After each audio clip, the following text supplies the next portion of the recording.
So I've been learning some really interesting and cool stuff, mainly started from when we're looking at the modern acts to do with these Public Order Act 2023 and the two policing acts when the police, senior police officers can draft a dispersal order for the public that apparently if they don't comply with it they can arrest them or whatever, or the section 42 from vacating people from a vicinity if they're causing harassment or so forth. These definitions, this term, this is important for Just Stop Oil and Extinction Rebellion to realise and understand. Mainly Extinction Rebellion and Just Stop Oil. And it's to do with modern terminology versus the original meaning of words. Now, this term, peaceful protest, or it's a peaceful protest, it's a peaceful protest. People have been kind of got this convention in their head, right? Oh, they don't want to upset anyone. They don't want to distress anyone. They don't want to cause alarm, you know. But yet, when there's a criminal on the when there's a criminal on the loose, it was cause for alarm, concern. There is cause for alarm to be rang, a bell to be rang, a horn to be blown. There is cause for alarm, a criminal or other cause, right?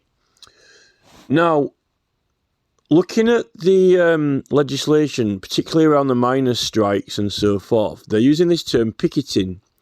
Now, we call, in modern language, we're using the term picketing to refer to what the miners were doing in the miners' strikes when they were getting bodies of people in a grievance at working places with their bosses refusing to work or making other grievance. But it wasn't a petition to the government to get the law changed, and they weren't collecting signatures.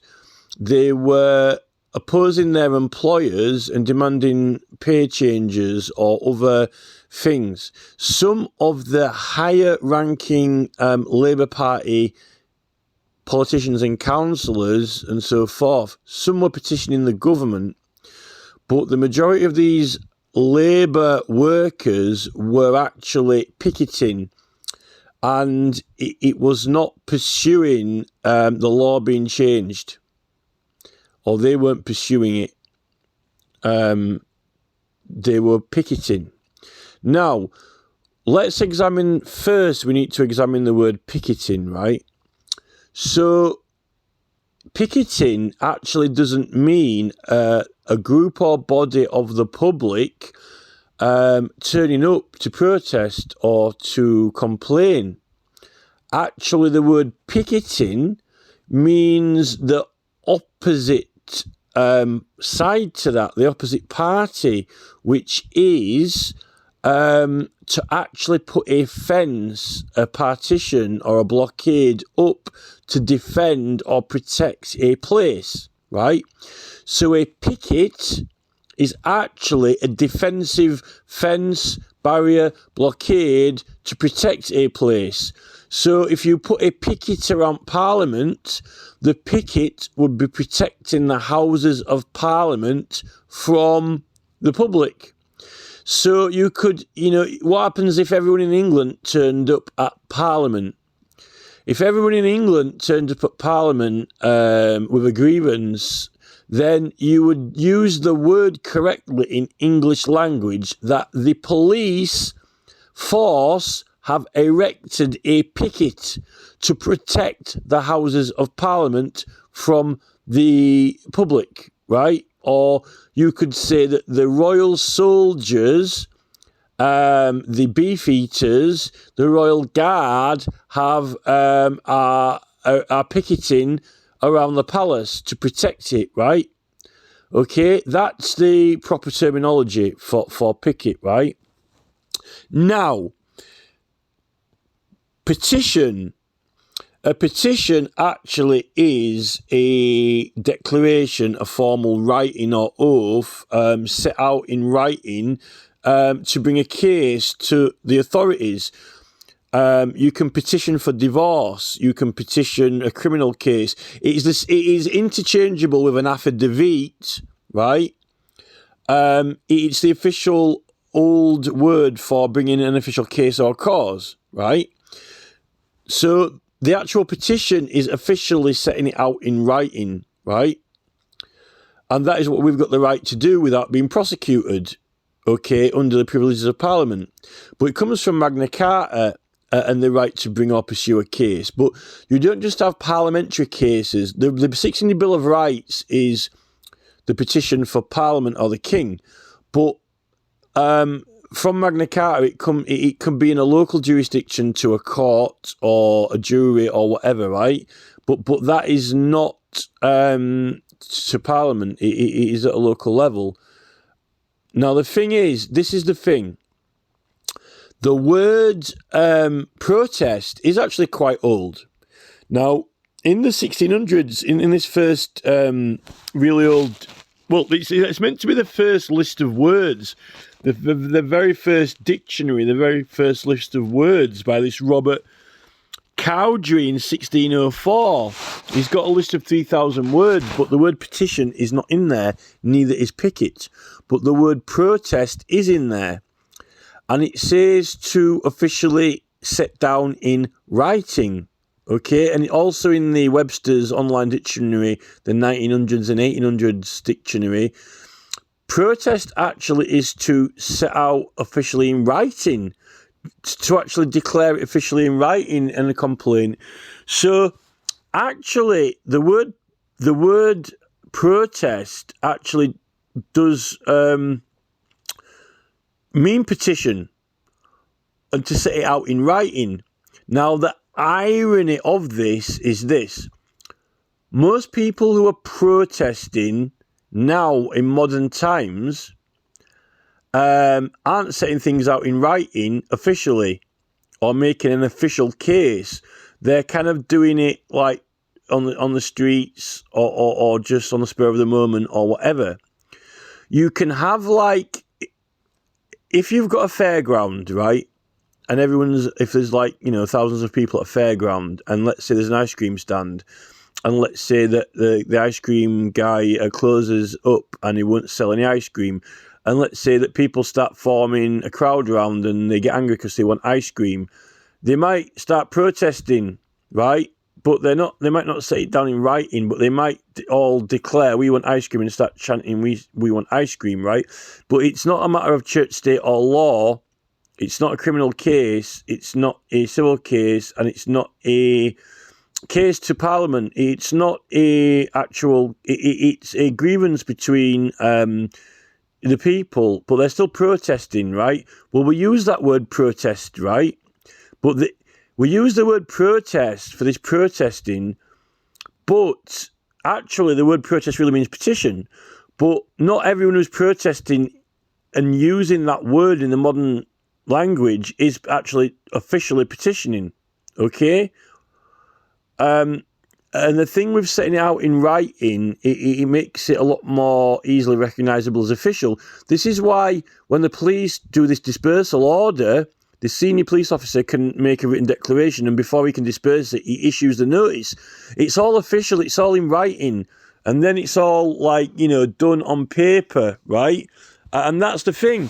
If you've got a lot of people who are, protesting in the modern term, peaceful protesting or whatever, they might have signs or they might even be talking, but police can do that. It's not that to prove that you officially really are really officially petitioning. If you write it in paper, then they can't argue with it because you've set it in writing. Not to say that people didn't swear on oaths or other means in the past. It just it's a if you put it in writing, it's when you go through the airport, have you anything to declare? You're making it kind of official in law. and that has to be recognised, okay? I'm not saying that there aren't other means that you can issue a statement or whatever, or even agree to something, verbally, but there are certain procedures and principles that why do they exist? So then it's harder for them to say you're not doing it or challenge it. That's all,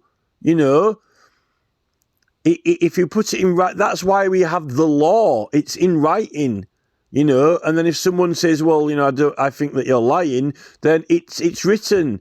If someone tells you the law, you might not believe them. If it's in writing, it's the official that everyone refers to. Like the dictionary is the official language. Then, like Tommy Robinson and people like that might argue and say, well, we're still protesting, even if we don't say it in writing. I'm not saying that he's not, but the more and more official you make it, the harder and harder it is for an other opposition authority to say that you're not doing it. That's the only thing, right? Now, so most people now who are kind of doing this peaceful protesting or whatever aren't really officially petitioning. They're just kind of more aimlessly and generally, acting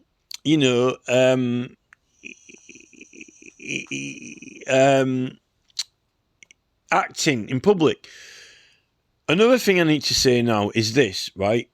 So, all these convention rights that it mentions, Article 10 and 11, Human Rights Act, all these articles, right? All those Human Rights Act articles, like freedom of expression and freedom of speech and freedom to assemble peaceably, all of those convention rights in the Human Rights Act and this whole European thing apply all the time, no matter what you're doing. You don't have to be performing a citizen's arrest. You don't have to be declaring anything. You don't have to actually be using powers or anything. Those are like all the time things. Now, when the police are doing these special orders or having reason to believe that you're breaking the law or doing this or that, and they're writing these things and they're removing these orders, right? They're setting it in writing, and then they are using their powers. When you've got convention rights, you aren't actually using any special powers. You've got those rights all the time. And what the police are doing is they're saying, for whatever reason they have got, the law says that they can remove you out of the way even though you've got convention rights. You might protest to it. Let's say that you're at a fairground and the police remove everyone because there was a protest to the ice cream man not selling something, right? That's not a petition to the government in matters of church, state or law to get changed. And it certainly isn't in writing. Now, all the public might protest that they want ice cream or they've got a right to be on the fair, but they're not using any powers. The law is giving the police powers, right, to remove their convention rights or set them back, okay? And they can remove them from the area or they're going to be arrested, right? Because those convention rights are only convention rights, they're not powers, right? Now, when you're using English law, the 1688 Bill of Rights, right to petition, right, when you are doing a petition, which the old word is protest, but when you're setting it in writing and doing it properly and collecting signatures from other people and advertising it and you're going to lay it to Parliament, all prosecutions against you are illegal. It's not a convention right, it's not Article 10, it's not Article 11, it's not any article of any convention rights in the Human Rights Act, and it is not European rights of convention. You are using powers in English constitutional law. All, when it says the word all, it means all of them, every single fucking one of them, right? All prosecutions against you are illegal in law, right? When that is what you have declared what you're doing, write on a piece of paper, stick it on the floor next to the police chief's little handwritten dispersal order, right? You chuck your petition on the floor, right?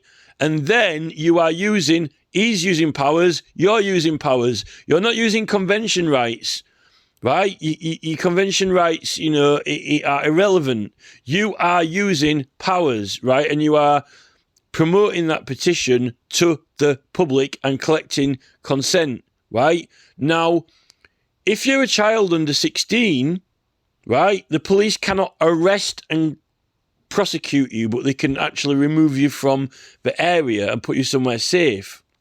It says in the Act, right, because they're not old enough, are they? Children can't actually be arrested and prosecuted. I know that you've got juvenile courts and so forth and so forth, family courts and ASBOs and all sorts of things, but like if you've got 5-year-olds, if you've got 100 5-year-olds who are running around going in, berserk, they can't all be arrested and criminally prosecuted, right?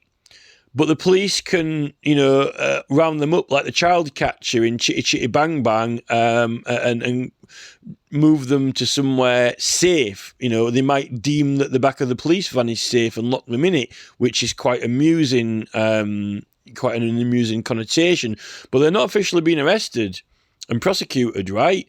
Now, when you are an adult with powers and knowledge and English law, the police can't arrest you, okay?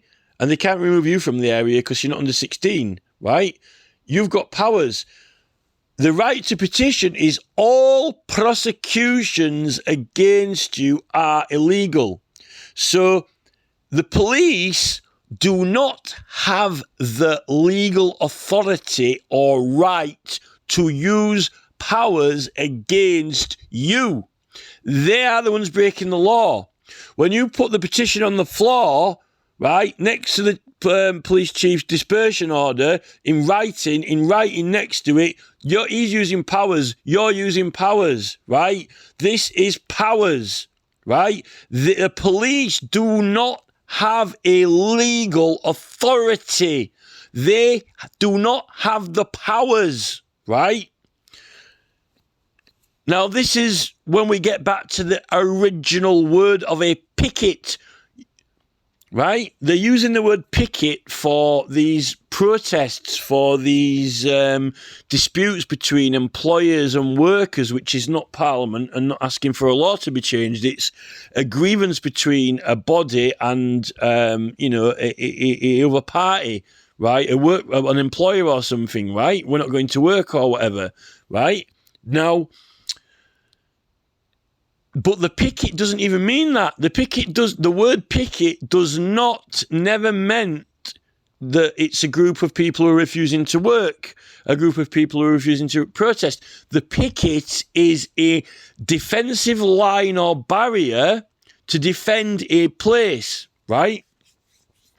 Which is what the police need to do when there's a lot of protesters, actual officially petitioners who are not peaceful, because they're not actually allowed to arrest them. So they better set up a picket. They better set up a defensive line. They better set up a barrage, a barricade, right? Turnpikes or whatever, because that's what they need, right? So what they're doing is they are forming a defensive formation, right? So this is the terminology and the meaning, right? So, this peaceful protest is a con to think that there isn't any 1688 Bill of Rights right to petition. There aren't powers to take up and use. There is only airy-fairy European Convention rights and the Human Rights Act, which you don't need to take up a right.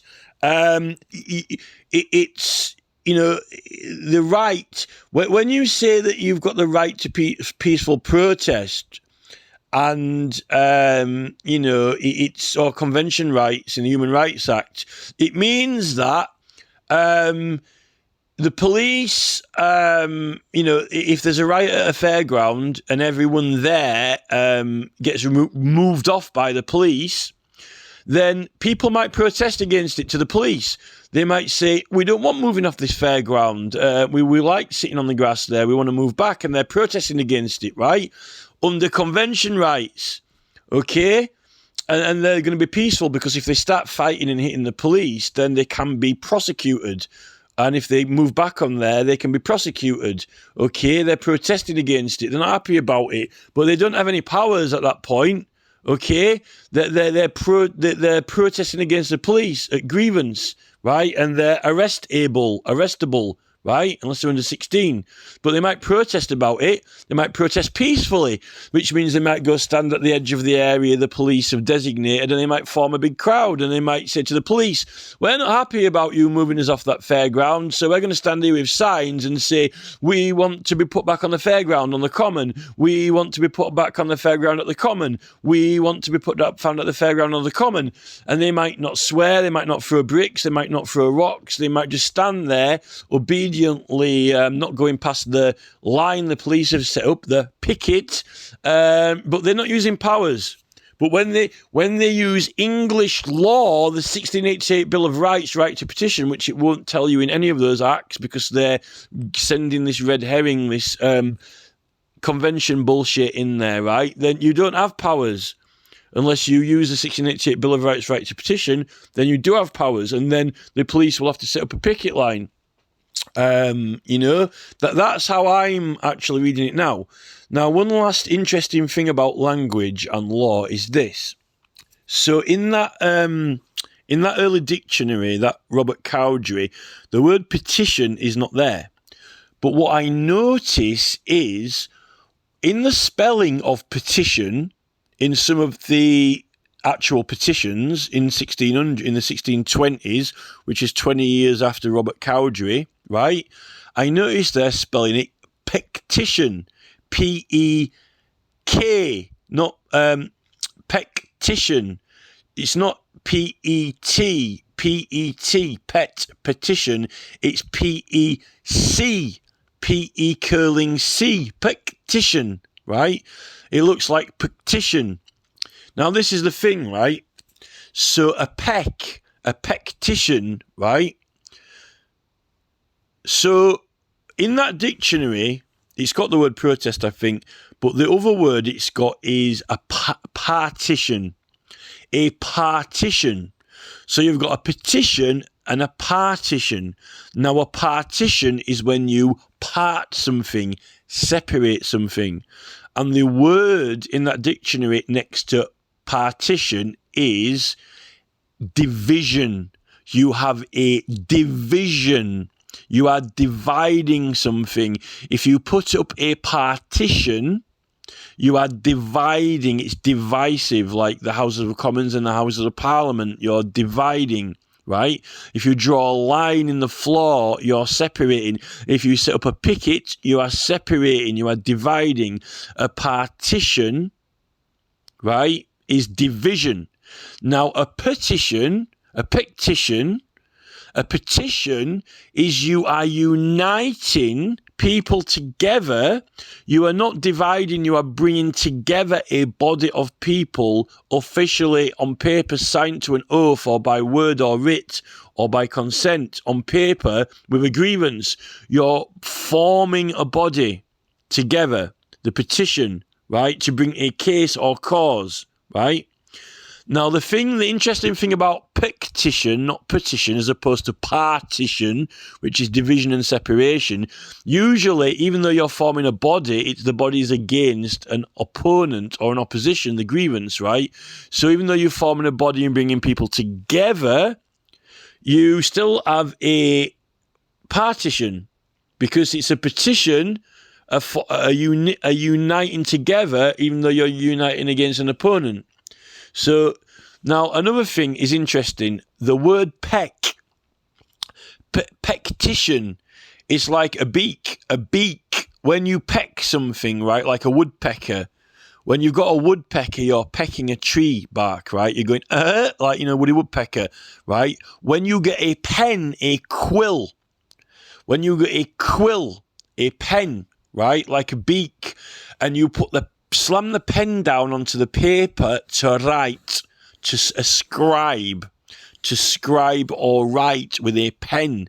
You're writing a petition, but it's also like a beak pecking, right? And the interesting thing about that, the quill, right, is that it is also like the claw or the talon.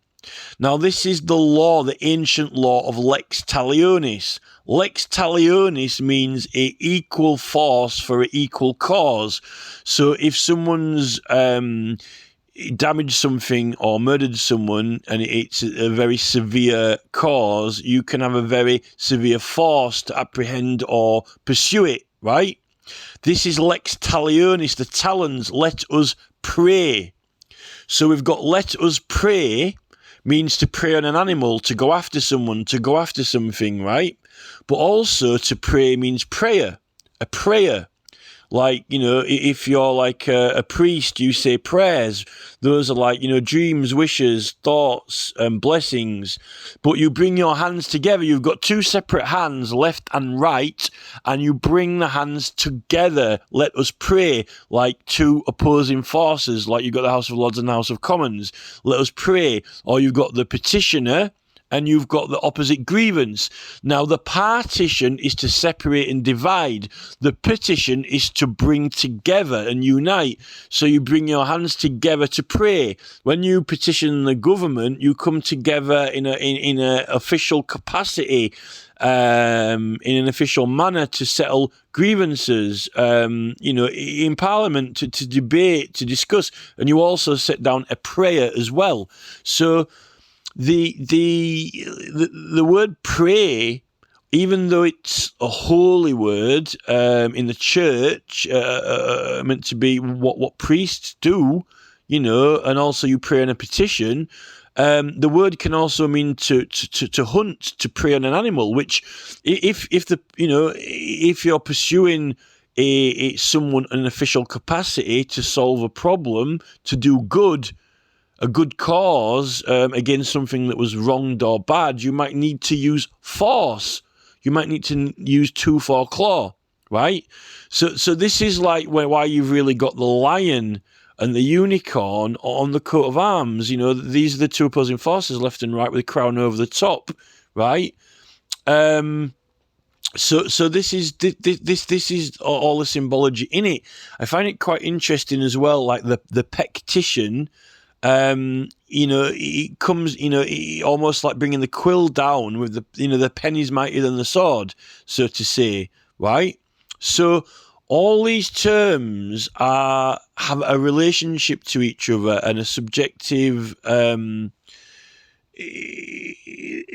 all interrelated in terms of their origins and ideologies, you know, in what we're doing. So, and the picket line is like in between, you know, both parties, you know, the protective line. But then again, this is the line of legislation, you know, the right to petition, it protects the petitioners. It is a protective line of legislation that protects. It gives you the, you know, protection. You have the right to be protected while you're pursuing your cause. Or the police are the model for this. The police themselves are the model. If someone robs something, they pursue them, even if it may or might be dangerous or harmful. You know, that's the model for it. But in Parliament, it's a higher authority and jurisdiction. You know, and the police don't have. The police aren't petitioning Parliament over matters of church, state or law, because the police are not supposed to get involved in elections or political things. If you're a police officer, you're upholding local criminal law, right?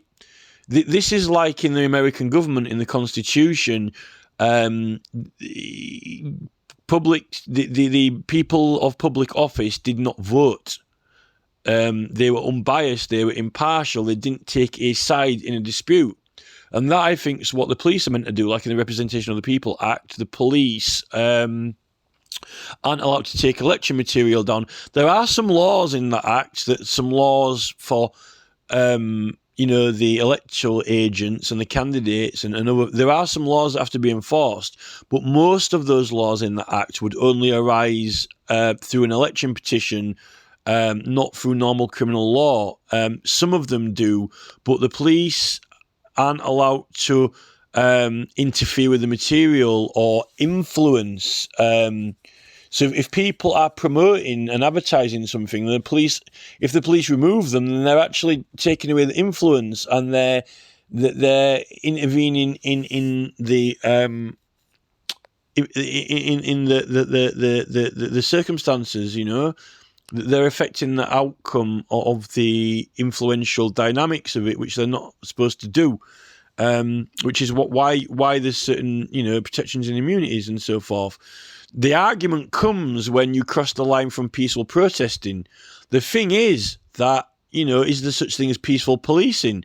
You know, where the police, you won't kick a door down ever, or won't ever, you know, race after someone, or, you know, they just police. What if the police were all Buddhas, you know, like Buddhists, you know, and they policed only through diplomacy only? They never ever used force, or never ever damaged anything, and never exercised a right to damage anything. They could do that. It's possible, but they don't. They like their powers. They enjoy exercising their powers, and they claim they need the powers to do the job properly. And that's where we are with it. Unfortunately, these petitioners and political protesters, they'd be ashamed of using lex talionis, tooth and claw.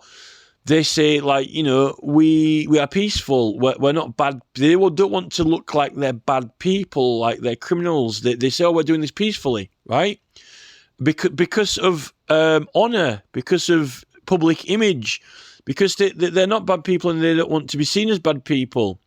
But, you know, so you know, this is the thing. But, you know, this is the thing with the police, you know. The police want to make out that they're doing good, they're serving the community, but they still kick doors in and you know, race around in cars. You know, they don't get a bad name for it, supposedly. Apparently, all citizens agree that that's fair and just. But yet, in the news, the main channels, ITV, the BBC, Channel 4, GB News, they criticise these protesters when they use, you know, powers that they start to question whether or not it's good to, you know, throw eggs or whatever, or paint things for as part of advertisements, extravagant advertisements, you know, and so forth. And the news programs, you know, get the public to say, you know, we shouldn't. This is not it's unacceptable behaviour. Yet the main news channels never have the police on there and say, you know, do you think you should be, you know, is it right to be racing around in a police car? Is it right to be breaking doors down? No BBC presenter has ever had a police officer on there, police chief, and said, don't you think it's time you stopped all this kicking doors in and started waiting patiently? Don't you think it's about time that you had speed limiters on police cars? Don't you think it's time that you handed the batons on in the tasers? Don't you think that it's time you started using more diplomatic means and methods, like, you know, more negotiation and talking, you know, non-invasive, stop hacking into people's computers, you know? Oh, well, we wouldn't get any work. We wouldn't be able to stop crime. We won't be able to do it. We need to be able to do it, right? Well, that's the thing with the... you know, with the petitioners, you know, now, how do they promote their cause? Well, you might say, well, why don't you put some adverts in the newspaper? Well, the newspaper don't want to publish them, or they charge them an arm and a leg and then charge them tax when they're meant to be tax exempt. It's non-profit. And then you say, well, why don't you put some billboard adverts up over the motorway? Well, why don't you pay to go on that new digital thingy on the motorway? Well, because we're opposed to oil, and the oil companies own all the media companies that are putting the thing up on the motorway. And even though we're their opponents, they're making money out of us when we're using their advertising services, right? So they're profiting for our opposition against them. So no, it's the public bridge, it's the public property. We don't need deemed express or consent. We put it up there because it's the public's bridge. And we put a banner on the bridge opposing the digital advertising board, which the council approved it because it's not dangerous to have a sign over the motorway, clearly. Yet, you know, Roger Hallam is getting arrested for intention to cause a public nuisance, right?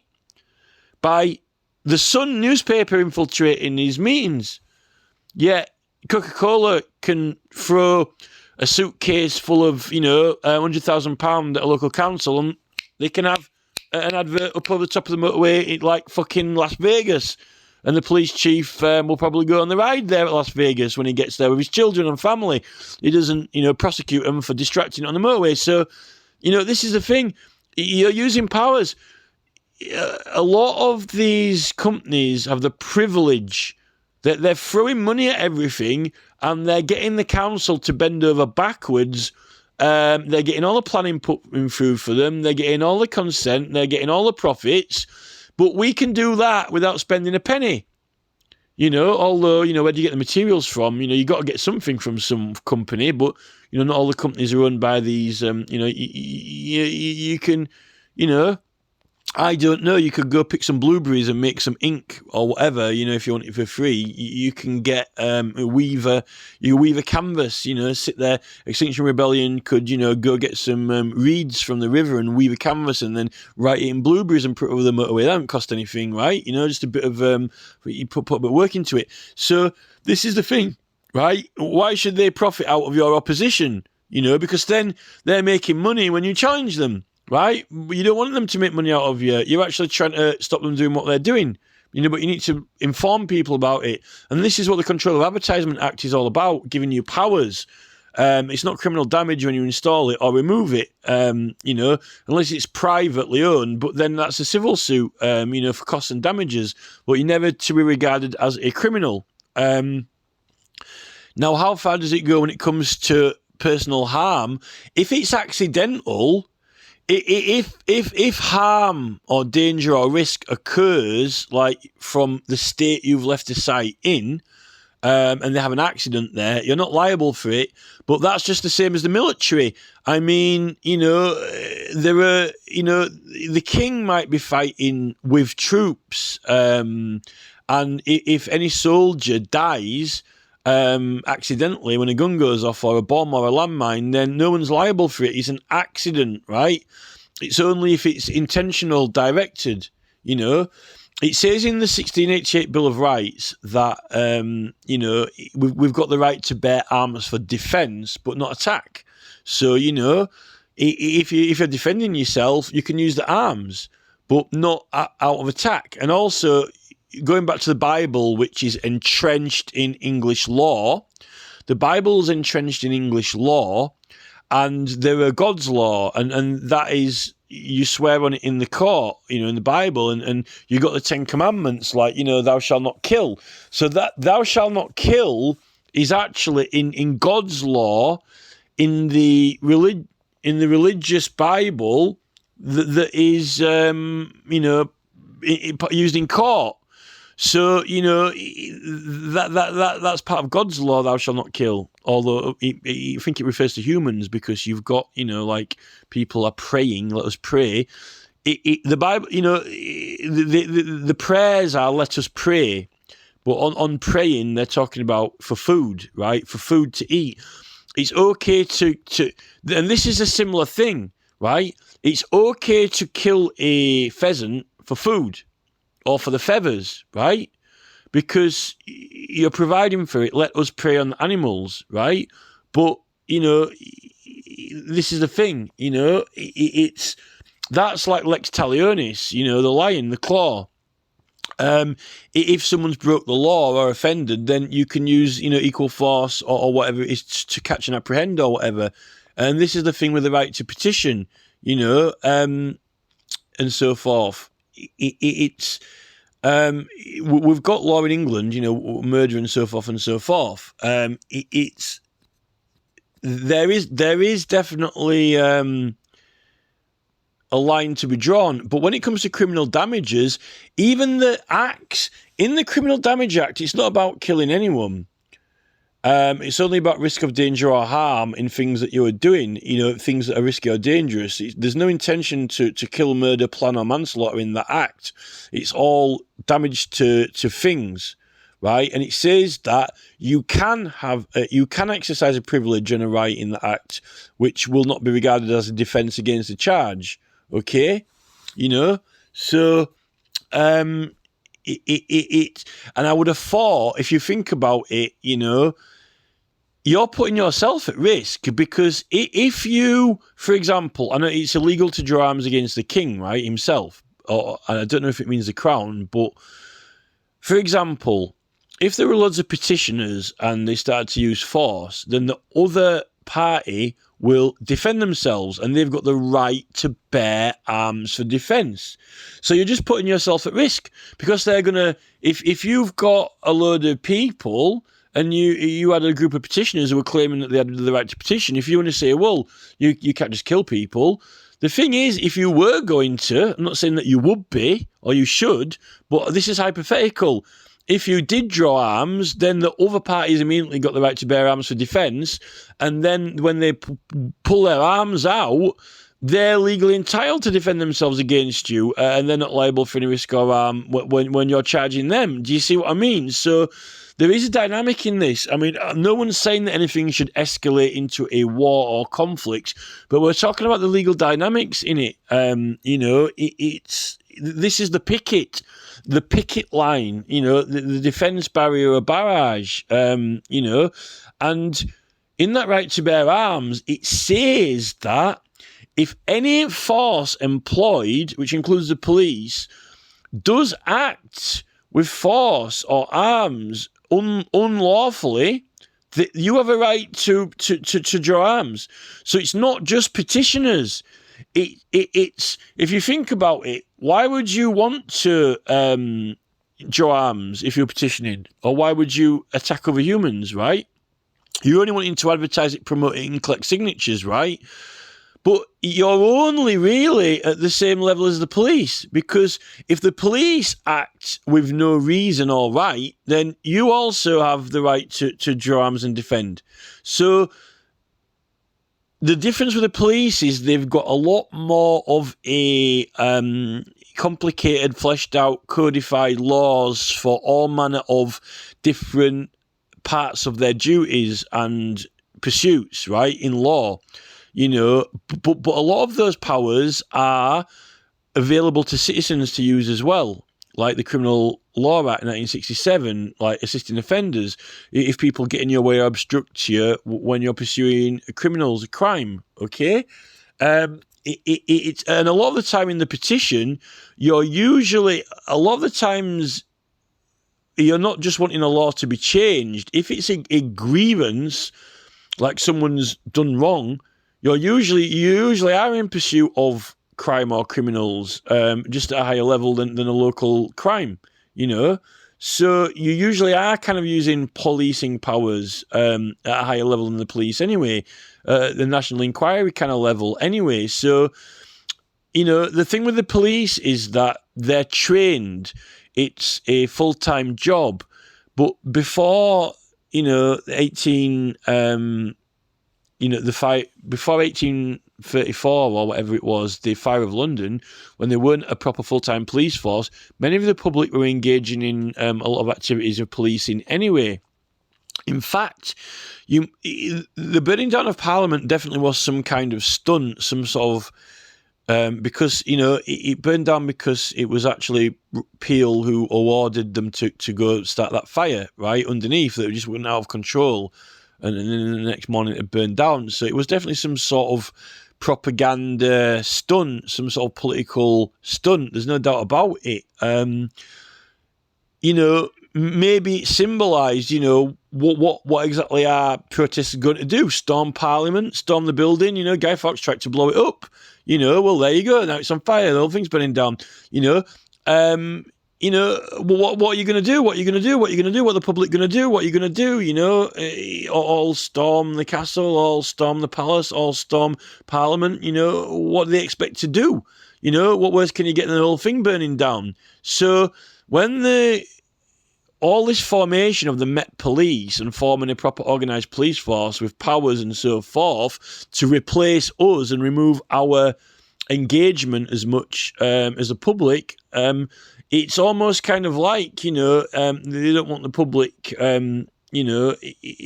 waltzing around. They didn't like the fact that, public waltz around with powers. And a lot of those petitions burned, all those House of Commons petitions burned, in that fire, a lot of them that proved a lot of the rights and powers that we were using. Only very few of them survive now, which help kind of go into more detail around that right to petition line. But they've got proceedings of Parliament from 1688 anyway. But it's from way back before then. It's like Magna Carta, and it effectively is like local policing, but at a higher level, and not over local criminal matters, over national matters, under the jurisdiction of Parliament, not in local, local jurisdictive criminal law.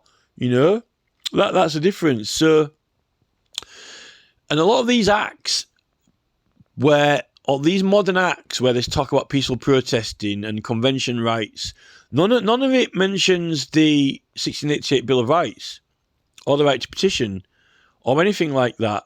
They're actually distracting and diverting the language from the original meaning of the words for protesting, picketing and petitioning and so forth into this kind of modern wishy-washy police powers thing, which police don't have powers when you're petitioning.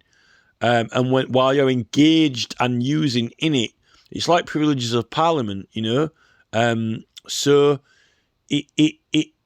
it's the real explanation for current usage of the term peaceful protest under convention rights and a public or a section of the public, as far as I'm concerned, is your standard, everyday, always in use rights, like to assemble in parks, to your freedom of expression in a park.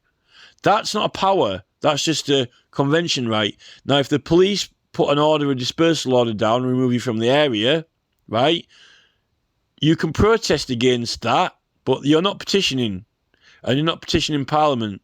You're just protesting against the police moving you off somewhere, right? And you're not exercising any powers.